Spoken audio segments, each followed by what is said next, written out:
So what we're trying to say is India has benefited tremendously when it has been open to the world, right?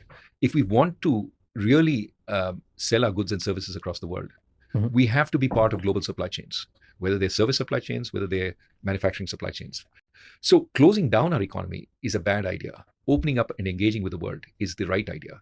I think one issue we need to keep also in mind, we are seen as a friendly country relative to, say, China. That is why the world is beating apart to our door. We cannot be seen as an ugly superpower. We cannot exercise our muscles before our time has come. And even when our time has come, we should be much more careful, because we need to take countries with us rather than antagonize them and say, you shall do this. And I think we have to be, so the Chinese have a term for their ugliness, which is wolf warrior.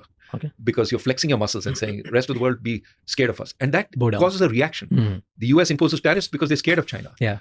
The countries around China have disputes with them because they're scared of China. There's an Indian term which is now starting to emerge, tiger warrior. That we also have a bunch of people who say, we're going to exercise our might in the rest of the world. First, it's too early. And second, it causes a reaction, right? We don't want that reaction. It's better to be light, because they open their trade, their goods and services, their universities to us. To be disliked, to be put in the same category as China, would mean we don't get the investment, we don't get the trade, we don't get the people. Yeah. How many people want to come to a country which is antagonistic with theirs? So let's be careful about that. So giving it an example, let's say what we did with Canada recently, like we were too harsh, we should take a lightened approach. No matter what the reality on whether Indian agents were involved, Indian government agents were involved in what happened, that's still a matter of debate.